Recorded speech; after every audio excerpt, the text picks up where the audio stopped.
Hi everyone, review video is a little later than I expected, but nonetheless, it is before the next match, which is this week. So I will go through each stage, except for 4. I don't have video from 4. I didn't end up using a flashlight.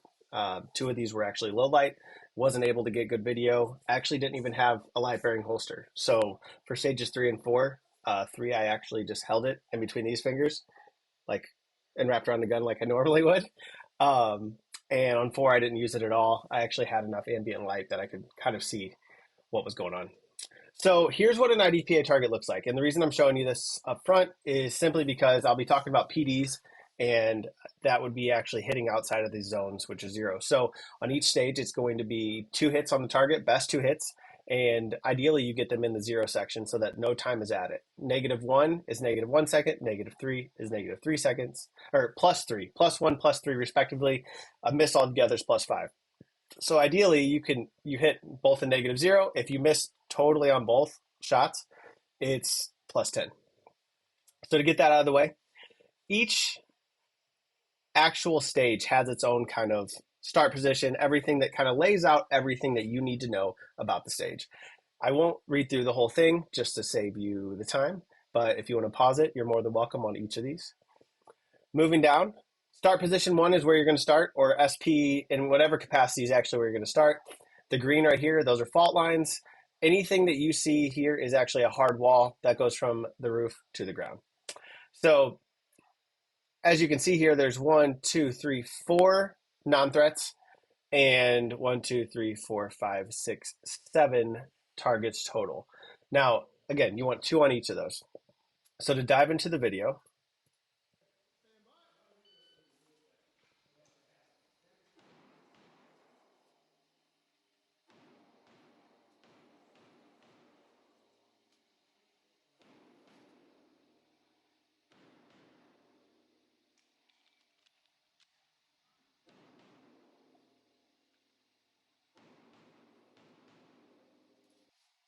so what went well and what went wrong? Right at, I think it was the 25-second mark, I re-engage that target specifically. I don't need to do that. That's a waste of time. I've already actually shot at it.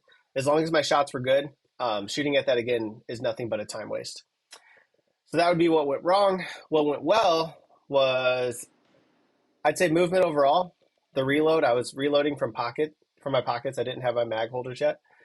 And I'd say movement, especially shooting the targets in the correct order. So you want to slice the pie. You would come from this side, so this one first, and then that one. Because that's how, if you turn the corner, that's which ones you're going to actually see first. Now, moving on from there, we have stage 2. Similar setup, but the targets did change. They only changed a little bit. You'll notice right here, the non-threat is actually here and here. Sorry, that one was already there. The non-threat's actually here. So technically, you don't even need to look in there. You don't need to shoot through that port. The only spot you can actually access that one is from that port. And you're going to see I do that wrong. You'll hear some laughs in the background. It's all fun and games. So ultimately here, the difference would be that target and the start position is here, right at that specific table.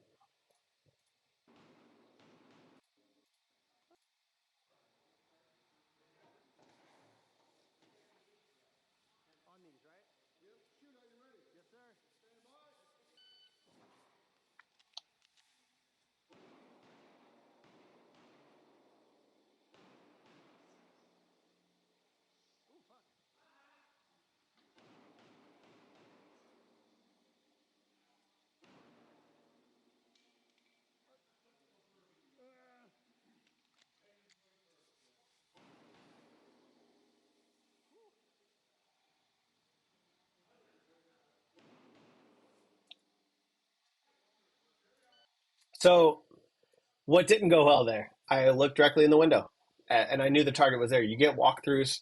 I fumbled the reload. I didn't drop it, but I was trying to reload on my pockets and it just didn't go well at all. Overall, there, I should have honestly done a lot better. That was my best stage of the day. I took 4th in my division, but ultimately, I I could have done better. So you look at those mistakes and then you move forward from those. You live and you learn at the end of the day. Now, stage 3, this is the first dark stage, low light, what we did. You actually start at the start position here, 3.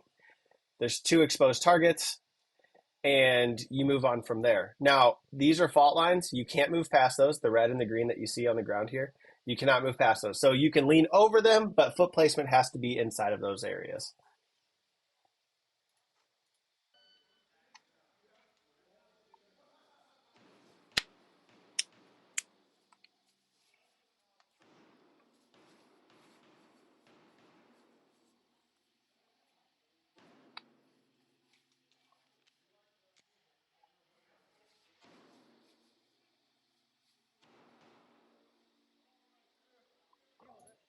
All right, so what went well?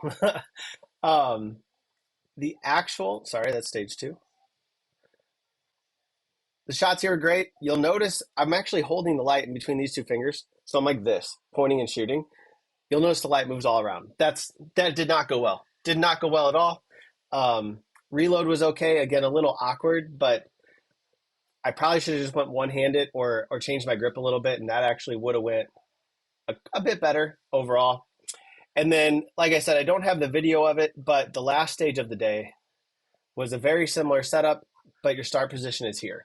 Now, I did shoot this one well overall, I would say. However, I did get a 3-second penalty at it. This doesn't include the time where you shot the targets. I actually had 6 PDs on this one, but I stepped over this green line for my last shots, or some of my last shots. So that's a 3-second penalty automatically, not including what I hit on the target. Overall, new gun, Staccato C2. It was a great match. It seriously was. Jason puts on an amazing match, and the range is a great host. We used 2 of their enclosed bays here, and I have a light bearing holster now. We'll see if there's any low light stages on Thursday of this week. Hopefully there are, because they're a lot of fun to actually just see what you're capable of. And yeah, thank you for watching. Like and subscribe, and I'll have another video up this week. Thank you.